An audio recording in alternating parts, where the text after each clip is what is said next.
안녕하세요. 오늘은 교과서 109쪽에 있는 스위치 케이스 조건문에 대해서 알아보겠습니다.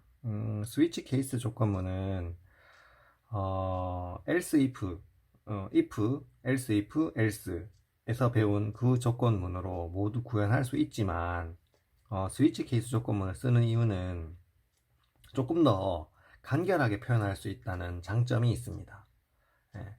그래서 스위치 케이스문도 종종 쓰이기 때문에 알아두시면 좋습니다. 그래서 스위치 케이스도 if 조건, if, else로 모두 다 표현할 수 있지만 또 다른 형태의 조건문이다. 이렇게 이해하시면 되겠습니다. 스위치 케이스에서 먼저 몇 가지 알아야 될 부분이 있는데 스위치 케이스에 여기 스위치 뒤에 나오는 이 부분이 바로 조건에 해당이 됩니다.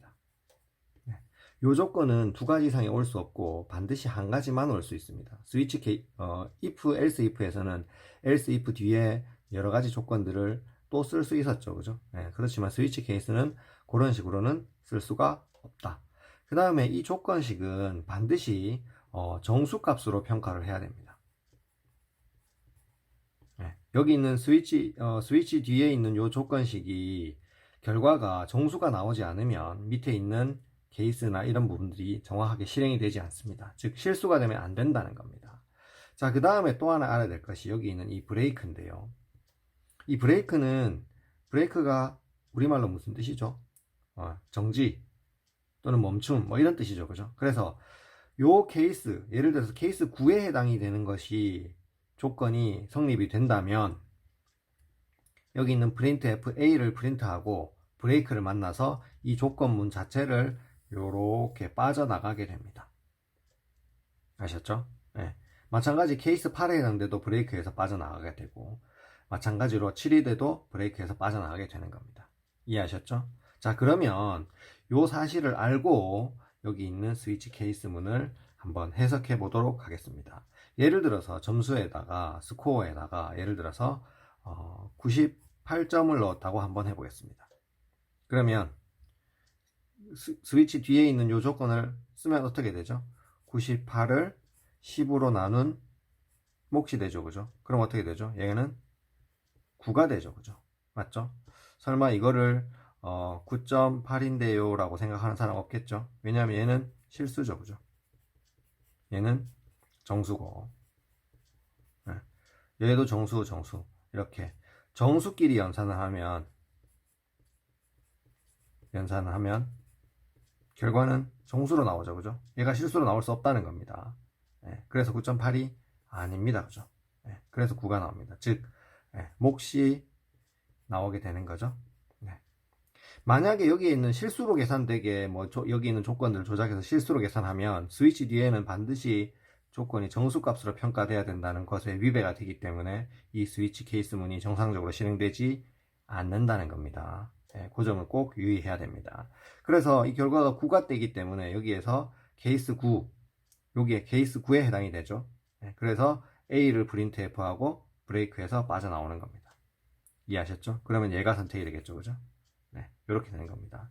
만약에 98이 아니라 92가 들어왔다면 어떻게 될까요? 똑같죠. 그죠? 몫은 92를 10으로 나눈 몫은 똑같이 9가 되죠. 그죠? 그래서 마찬가지로 케이스 9가 실행이 돼서 A가 출력이 되고 브레이크를 만나서 이 스위치 케이스 조건문을 빠져나오게 되는 겁니다.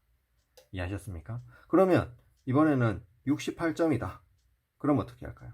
68이면 얘를 10으로 나눈 몫은 얼마가 되죠? 6이 되죠. 그죠? 그러면 케이스 6 얘가 실행이 되고 printf D가 실행이 된 다음에 브레이크를 만나서 빠져나오게 됩니다. 만약에 한 가지 예만 더 들어볼게요. 예를 들어서 54가 들어왔다. 그러면 얘를 10으로 나누면 몫은 5가 되죠. 그죠? 그렇죠? 그럼 5가 되면 케이스 5를 찾으면 없죠. 그죠? 19, 8, 7, 6만 있고 5는 없죠. 그죠? 이렇게 케이스가 없는 케이스에 걸리면 여기에 있는 디폴트를 실행하게 됩니다. 이해하셨죠? 그러면 E가 출력이 되고 끝이 나죠. 그죠? 디폴트 뒤에는 브레이크를 안 써도 됩니다. 왜냐하면 디폴트를 만나면 얘를 실행하고 밑에 더 이상 실행돼야 될 게 없기 때문에 브레이크 하지 않아도 빠져나온다는 거죠. 이해하셨죠? 네, 이렇게 됩니다. 그래서 이 디폴트는 그 if 조건문에서 뭐에 해당이 된다? else에 해당이 된다. 이렇게 이해하셔도 될 것 같습니다. 아시겠죠? 네. 선생님, 그러면 100을 입력하면 어떻게 돼요? 그죠? 네, 100을 입력하면 얘는 10으로 나눈 몫은 10이 되죠. 그죠? 그럼 케이스 10입니다. 케이스 10에서는 실행될 게 없죠? 없으면 어떻게 돼? 다음 밑으로 내려가는 겁니다. 브레이크가 없기 때문에. 그러면 9에 해당되는 것이 A가 출력이 되고 브레이크를 만나서 빠져나오는 거죠. 그래서 100을 넣었을 때도 마찬가지 A가 출력이 되게 됩니다. 이해하셨습니까? 네. 그래서 이 스위치 케이스에서는 조심해야 될 거, 이 스위치 뒤에 이 조건은 반드시 정수값으로 평가가 돼야 됩니다. 네. 평가가 돼야 되고, 그죠? 그래서 그 다음에 나오는 이 케이스들이 이 정수값으로 일치가 돼야 되죠. 그죠? 뭐 10이랄지 또는 뭐 9랄지, 그죠? 어떤 값이든 이렇게 정수값으로 평가가 돼야 된다는 겁니다. 그 다음 또 하나가 이 디폴트를 만나기 전에는 반드시 여기 실행문 안에 브레이크를 써줘야 된다는 사실을 꼭 기억해 두셔야 됩니다. 아시겠죠? 그래서 스위치 케이스는 보시다시피 정수가 이렇게 딱딱 떨어지는 값으로 표현할 때는 스위치 케이스로 표현하는 것이 더 간결하고 간편합니다. 물론 if로도 표현할 수 있겠죠, 그죠? if로 하면 되는데 if로 할 때는 이 if 조건식은 대부분 범위를 표현할 때 많이 씁니다. 범위라고 하면 우리 앞선 예제에서 그죠? 뭐 5,000보다 뭐 이렇게 크거나 같으면 A가 이런 식으로 범위가 되죠. A는 그죠? 이런 식으로 크다 작다 비교 연산자를 이용해서 어떤 범위를 표현할 때는 if 조건식을 많이 쓰고, 그 다음에 스위치 케이스는 어떻게 쓴다고요? 이 조건식이 정수기 때문에 그죠? 범위가 아니라 어떤 값이 일치하는지,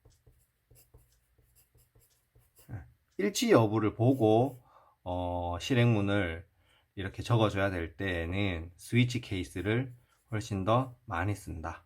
그죠? 10, 뭐 이런 형태로, 그죠? 많이 쓴다는 것 꼭 기억해 두시면 됩니다.